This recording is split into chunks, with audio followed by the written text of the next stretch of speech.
What it is, this is the Black Brewers Podcast coming to you live from Clutch Brewery in St. Paul. We're in the Case and King building. As usual. Case and Keg, yeah, see, already messing up. As usual, I'm Anthony. I'm Greg. I'm the individual known as Phill. And we're here today with a lovely, lovely human being. I'm gonna let you give us your intro, who you are, where you work at. Well, I'm E. I work at Clutch Brewing, and I am a lovely beer tender that you can always come and visit any weekend. I'm always here, and I'm also an apprentice brewer right now. Dope. So let's get into this interview, man. So how did you get into the industry? What's your backstory? How did you get connected with Clutch, and how did you start brewing? I live right down the street. I moved down the street some years ago, and I worked at a bar. And at that bar, I couldn't always get a cold beer after my shift. And even coming home some days, I was like, I want a cold beer. And just the domestic beer just wasn't for me, wasn't cutting it. So we started venturing into 7th Street, and we ran into Clutch. And it's been gravy and grooving ever since. Dope. And so when you got to Clutch, because that's pretty similar to how I got involved at Dangerous, man. Just finding dope places to be, and then you find a place that you like. How long did it before you were like, I want to work here? Like, this is the spot that I want to be at. Yeah, I just chilled here with my wife. Many evenings we just would come after work. You want a beer? Yeah, I want a beer. We just lived down the street. We would scooter here when the scooters first came. When the scooters first came out, and we just started getting to know the bartenders little by little, kind of the patrons that were here and there. And during the pandemic, I was like, hey, you guys looking for somebody? And they're like, kind of, yeah. And so I made my way in, and yeah, just been grooving with them ever since. And it's been an awesome experience. I love the people here. Dope, word. I appreciate how you had the courage to go ahead and just kind of grip and take and manifest what you wanted. You know, you desired a beer. You desire to make a beer. That's a beautiful thing, just for people to have the courage to do that. A lot of people don't. So, you know, you're into making these beers now. You're an apprentice. You said you've been doing this about 9 months or so. You're coming to breweries. You're trying beers. You like them. There's some you don't like. There's flavors that stick out to you. There's even flavors from when you're a kid that have inspired you.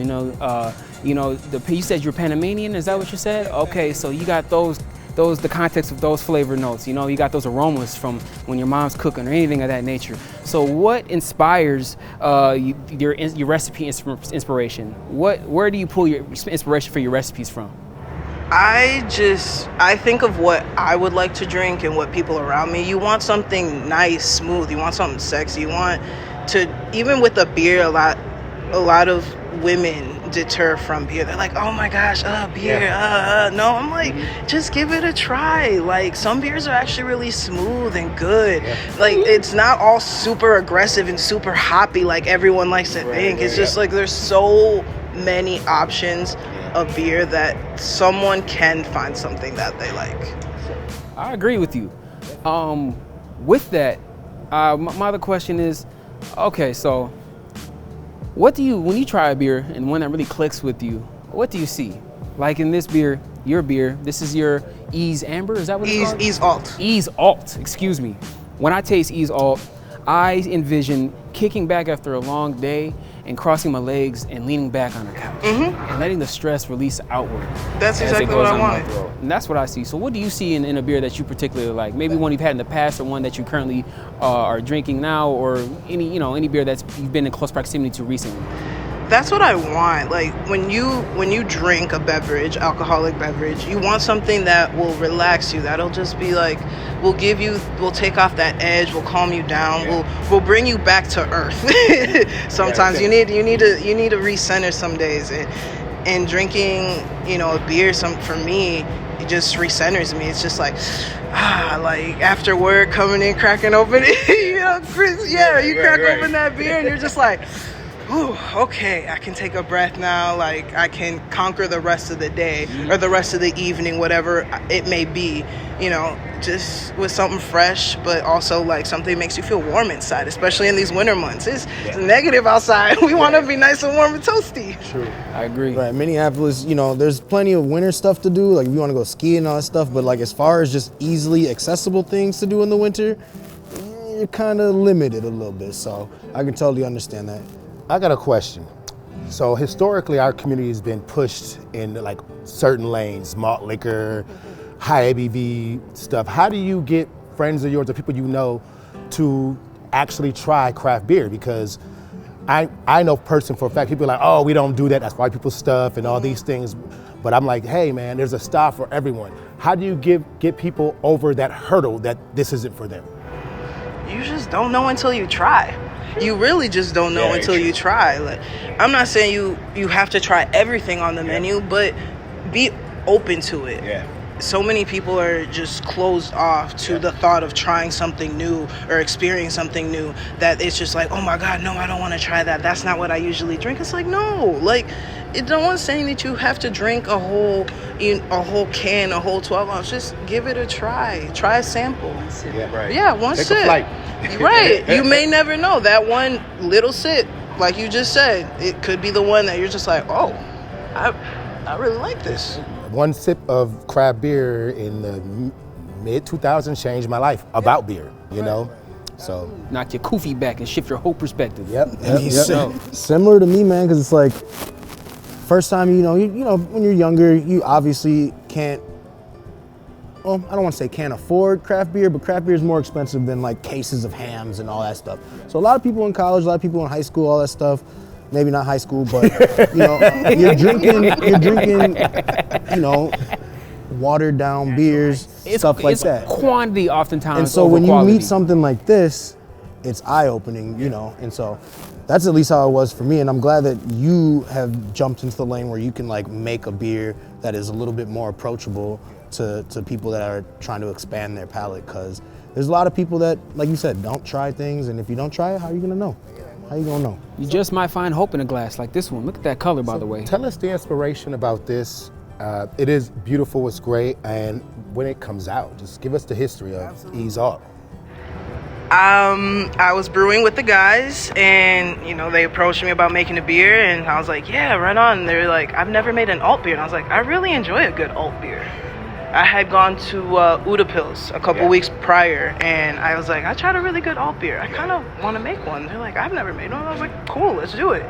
So brewed a little bit more in the summer, and then one day brewing, I was like, hey, you want to talk about that recipe? And boom, like within probably 2 hours, we came up with the recipe. Oh, nice. So I wanted something not bitter. I wanted something that transitioned through. The flavors kind of build as you drink it, and as it gets warmer, it gets a little tiny bit of smoky. You get a little bit of nuttiness. You get a little bit of toastiness, but it makes you feel warm inside. Like I said earlier, like you want a sexy beer to make you feel nice and warm. Like, oh, like I can drink one of these or two of these and feel good. And feel good. And you said you've been doing this for 9 months? Yeah, just about, 9 months. Gotcha, yeah, you have an impressive way of breaking down the beer that you've made. For someone that I've seen that, I mean, I'm not someone that's been in the game for that long, but usually someone that's 9 months in doesn't have such astute, descriptions of the beer, so. Yeah, you know how to identify exactly what you want to see and taste in the beer, so that's, respect to that. That's a good palate right there. Yeah. I got another question. What would you tell another BIPOC person or LGBTQ plus person who wants to get into this industry, what to expect, and how to navigate hurdles and you had to navigate?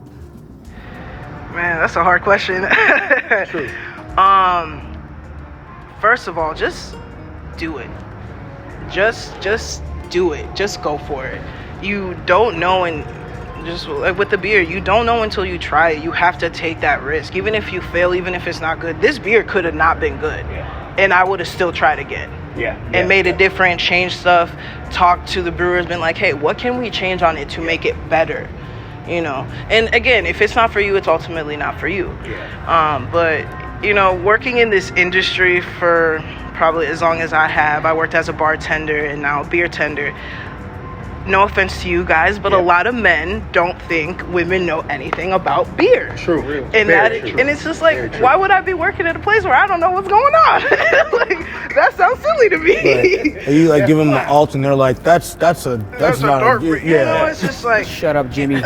So many times I've been working with my coworkers, and we're both women, or women, female presenting, and they'll ask, oh, what's good? And they're like, oh, you don't know. And it's just like, can I answer the question before you just assume that I just don't know? They look past you. Yeah, they look right past me and go to my male counterparts, which is perfectly fine. I love them. But also it's like, we know what the hell we're talking about. You work here. Yeah, like, we know what the hell we're talking about. Right, and as a assistant brewer, you know more than probably 90% of just the general public when it comes to the process of making beer, when it comes to identifying flavors, notes, profiles, all that stuff. So that's silly. Yeah, you might know a thing or two. Right, just a little bit. Just a mite. What is the taproom culture like here at Clutch? It survived out here some days. You get a little bit of everything. We get our regulars that come in every day. We get our suburban people who've never been to a tap room and have no idea where to begin. Oh, y'all understand that. Yeah, I'm sure you guys, and there's nothing wrong with that. It's just, it's like you're coming. Don't come to a brewery with the expectation of you're gonna get a Coors or a Bud Light. No offense to them, but no.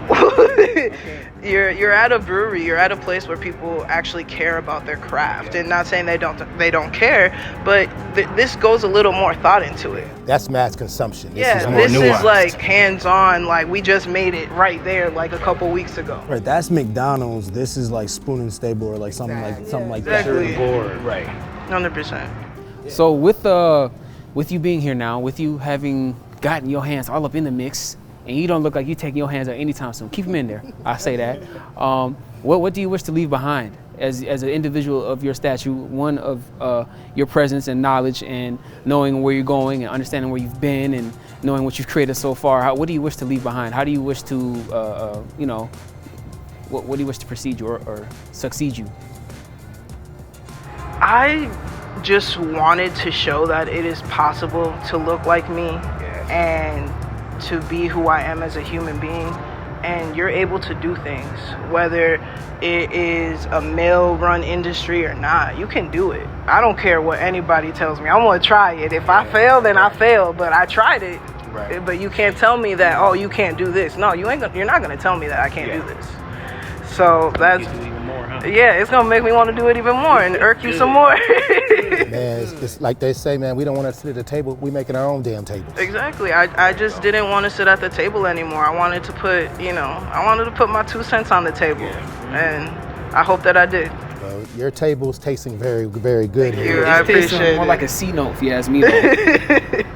So when it comes to, what's next for you, are you trying to eventually get into like the head brewer position, or are you trying to eventually like down the line have your own spot, or are you just kind of cruising along?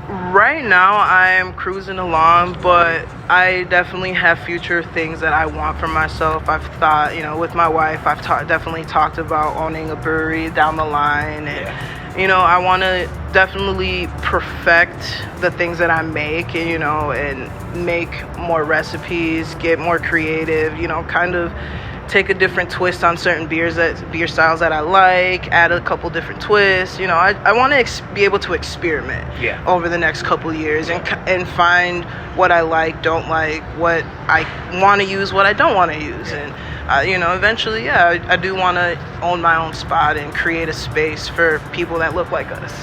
Because there's not a lot of spaces, unfortunately, for people that look like us. So you walk into a brewery and it's just, you don't really see anybody. And you're just like, oh, is this okay for me to be? And then it's that awkward phase when you walk into a brewery and most everybody's white and you walk in and it gets quiet. Yeah, very quiet. And they look at you surprised, like you drink beer, and it's just like, I walked in.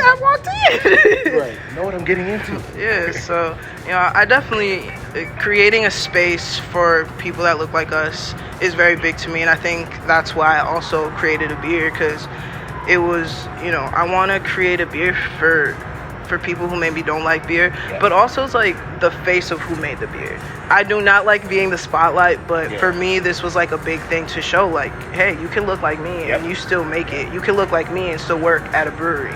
It doesn't matter whether you black, white, polka dot. You can work here. It does not matter. I think there's a very succinct through line through all of our different stories, how we've all ended up in this industry, and we're all trying to kick the goddamn door down. Anybody else have questions? I want to talk about this other beer sitting here. No, I think that'll be a perfect transition. Why don't you tell us about this Out of Style beer? Out of Style, okay. It's a cream ale, so it's gonna have a little more body than a Pilsner.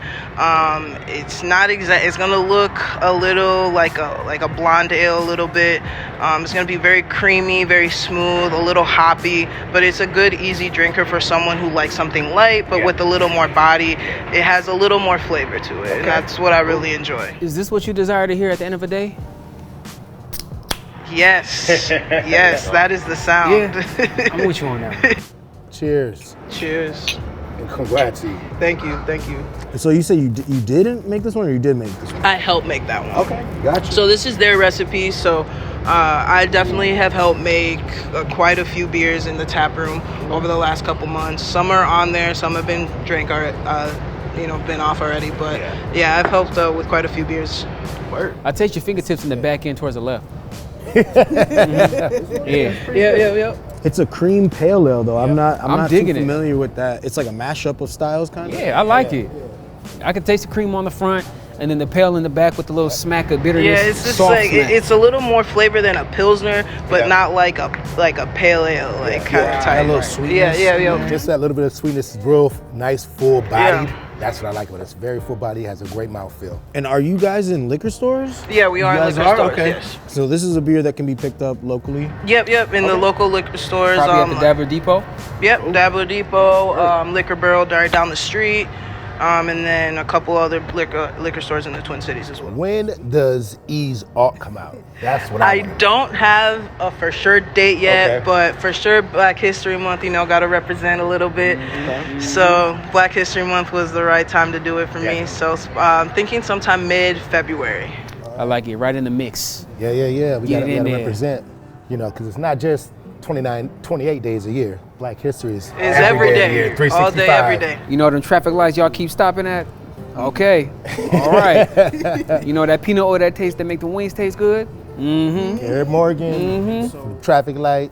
Outside of Minnesota and Minneapolis, I think you said earlier that you guys are from? My family is from Panama, so I'm Black, Panamanian, and Colombian. But you lived in Panama? I only lived in Panama for a short period of time. Gotcha. So not much, but I do have family that travel back and forth. Gotcha. So outside of Minnesota, Minneapolis, and St. Paul, are there any other beer scenes? Because I know like Atlanta's doing their thing right now, Detroit's doing their thing. Are there any other scenes that you kind of eyeing right now and you'd like to go check out? Or? Yeah, I want to Panama, like we just said, has a very big craft brewing scene right now. Really? Yeah, I didn't know that. Yeah, I did not know that either until my cousin told me. And so I definitely want to check it out and see what it's like out there, what vibe they're on, what kind of beer styles they're on and stuff like that. So I'm very curious. And then, of course, places here in the United States, just everywhere. Like I said, I like everything, so I do not discriminate. I will try everything at least once to see if I like it. Only one style I don't like. The Gritsky, whatever, Grotsky. Grotsky? No? Yeah, tastes like smoked ham. What's wrong with smoked ham, bro?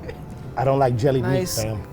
Don't do jelly meats. The one that comes in the can. Oh, the can. Oh, yeah, I'm passing. Exactly. I'll pass. You got it. Yeah, okay. I know what you're talking about. Yeah, I might have to agree with you on that one, bro. I don't know Man, I about had that. one and I was like, I don't like ham. I'm like, it tastes like ham and it smelled like ham. Ugh.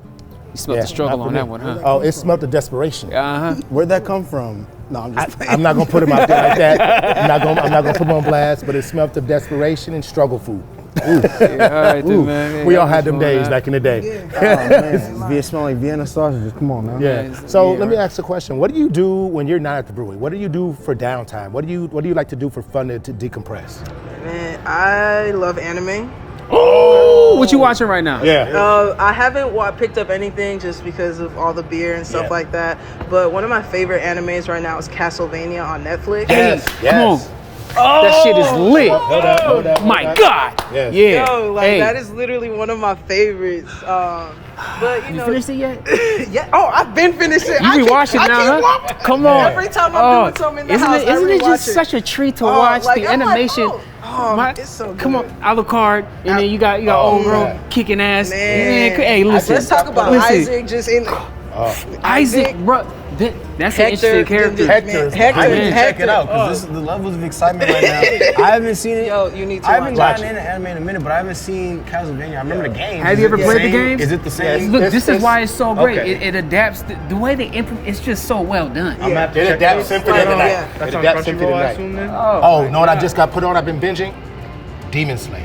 Yeah, okay. I've been watching that like nuts. Tanjiro, That, I just finished Attack on Titan. Ooh, JoJo Bizarre is another one of my favorites. That show is so stressful. Yeah. I would watch it in the summer, and I'm like, oh my God. I gotta go outside or something. I gotta ride my bike. So what else are you watching? Or been watching? Been watching. I like old school Dragon Ball Z. Oh my God! Can't go wrong with I'm waiting for the next super installment. I'm with you. You gotta just start reading that. It's like $1.99. You gotta read the manga, man. Yeah, the like, moral arc I've been reading. Okay, you on that right now? Yeah, Do you read manga at all? Yeah, I do. Yeah? Yeah. Okay. No, I like all that stuff. Have you read any of the Dragon Ball? I have not read any of the Dragon Ball, but I'm gonna have If to you get on want to that. just say stop waiting for their ass, because Yeah. Akira gonna do what he gonna Right. do. It's gonna come out, and it's always a little different. I just recommend just go ahead read moral arc is- because is they're like a good 3 arcs ahead. They're like from where the Tournament of Power was. They're like a good 2.5 arcs ahead at this point. Okay. So you got some good. You got some meat Good to reading. cut into. Okay. All right. So what's just three albums you've been listening to, and I'll say this. I'll preface this. I'd like you to highlight or speak on the artists that aren't. You don't got to do the mainstream. I want the cut. I know I what want you. the in the cut. I want okay. Okay. Okay. So I am a big fan of Isaiah Rashad. Okay. When he released his album, like I've had that thing on repeat last year, just nobody's business. I love myself some Sir. Ooh, Sir. people sleep on Sir. Sir, Sir's oh a man. beast. John Redcorn, always a banger. Yeah. Absolutely. And then Channel Trace. Channel Trace. I know Okay, who that I've is. heard I of know that in look at that. passing, but I can't say I'm too familiar Yeah, with he's a little more like dancing, or like kind of like more. He's dipping more into like neo soul, Nice. techno type music, instrumentals type stuff. that. Are we touching on like Kate-Renata vibes? Yeah, a You little on bit. that? Yeah. Okay, yeah. Just It's like not as that. fire. Oh, Yeah. man. Special So guy. stuff like that. So like that's kind of my vibe. Neo soul. I like a good vibe. Like so something to drink your beer to. That pairs well with Yeah, beer. beer with beer. Do you cook? Are you culinary? My wife definitely does most of the cooking. Okay. But I do dip and dabble. Yeah. I try to, at least I cook for her, and Yeah. I'm like, you sit down, I'm gonna cook for you. I find that brewing beer and cooking almost go hand in hand. Yeah. I know for me, being lead production and training and brewing, my palate has grown. Yeah. So I cook a lot, and I pair beer a lot with what I cook because I could pick up those flavors and notes and knows, okay, this will pair well with this pair with that. So I know it helped me become a better cook. No, 100%. When when I'm cooking or something like that, making a sauce, I open a beer. Oh and I my throw a God, little yes, soup, yes, in yes. there, add a little Definitely. flavor to it. So no, for sure. I love to cook. I just sometimes just don't have the time to, but for sure cooking, I definitely love to cook though. Because you talk about your wife very fondly. I love that highlight meal your wife done chefed up for you recently. Oh man, what she made? Last night, she made black eyed peas, white rice, and cornbread. Jalapeno cornbread. Oh, she went old school with it. With old school. I slept like a baby. Yeah. Oh yeah, the black eyed peas sat on you, the rice and the Yeah. cornbread mixed in. Yeah. Yeah, it sounds like a good time. Sounds delightful. Well, yeah, I think that we were gonna try a third beer, right? Yeah. The, Then we uh, go to the bar though for that. the I don't know if we're gonna Oktoberfest? eat An it. Oktoberfest, yes. So this is one of our anniversary beers. We release it every year on our anniversary, which is October. Yeah. They did win second place as an amber ale. Nice. So it's very that- smoky. Was that the Minnesota Fest or the GABF? I believe Minnesota Fest. So they brew this probably a month before October. It was one of my favorite brews actually, just because I was really excited to do this. This is a big deal for them. So it literally smelled like a barbecue in there. It smells so barbecue. For those that don't know, it's a smoked Morrison. I actually have the orange the zip-up orange hoodie. Love it. With the little comfy, hand, with the little handholds. It Beautiful. tastes like this will go good with some Korean ribs or something like that. Like a little bit sweeter, tangier, but still got or smoke. Some smoke like barbecue. Something smoked. This would bring it out. I would definitely use this cooking wise in braising meat. I'm certainly getting a little bit of your elbow grease on the top end of this beer as well. You can feel it. It's the right elbow. I was guessing. I was the right elbow. I surmised. It was the right elbow. This is like boom, right there. Relax. Taste that. Yeah, no, this is good though. It is super good. Yeah, you don't really see Morrison's outside of October too often, or outside of the harvest season, but it's fantastic. Unique too. I got another question. What are some classic styles that you would like to see brought back?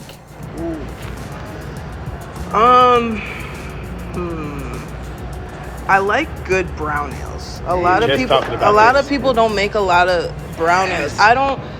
Light beers are great, but sometimes it's I don't want a light beer. I want something a little darker with a little body, Nuttiness. I like a good beer to guard is really good. Ooh, yours, the Dangerous Man? we currently have one on. They have one on as well right now. Okay, I gotta try that. But DM, we got one on. You guys had that with you last week. It's mwah. Yep. I'll have to try that. Yeah.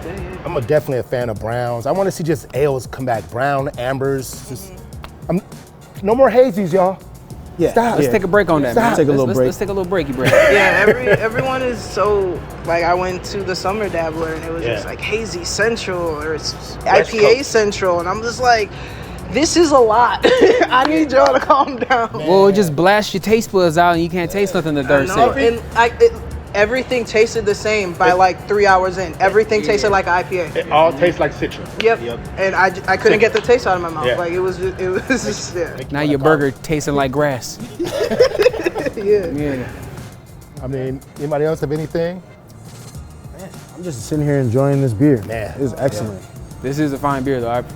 You said there's not quite a release date yet, but Not quite a release date. I will definitely let you guys know. Sometime mid-February is what I'm thinking. Black History Month. But I'm excited to release it, enjoy it. I want everyone to enjoy it. Everyone to tell me what they really think. Even if you don't drink beer, I want you to tell me whether it's this is good or it's a got a little bit of funk in it. I want you to tell me. I want honesty is what I want, with all of this. But when I release it, I want to enjoy it with everybody who's helped me get there. So we'll have to come by and check it out then. Yeah, if anybody wants to get in contact with you, how can they get in contact with you? You can always come to the brewery during the weekend. I'm always here Friday through Sunday for the most part. Or on Instagram, hit up the Clutch page, and I'm always on there as well. So What about your Instagram? I don't remember it by memory. What about your Facebook? I don't have a Facebook. Who got Facebook nowadays, bro? Maybe, man, you might. If you do, you can holler at That her. side doesn't have Facebook. Anyway, Hopefully we can see you this weekend. I don't know if you're busy on Friday or anything like that, but we're releasing our collab beer on Friday. We were just talking about that, and I'm already there. No, I don't work on Friday, so I'm in there. Pull up. Stop on by. Absolutely. With that, that's been another episode of Black Brewers Podcast. Thank you guys for having me. for Thank coming you. on. Thanks for coming on. Cheers. Cheers. Cheers.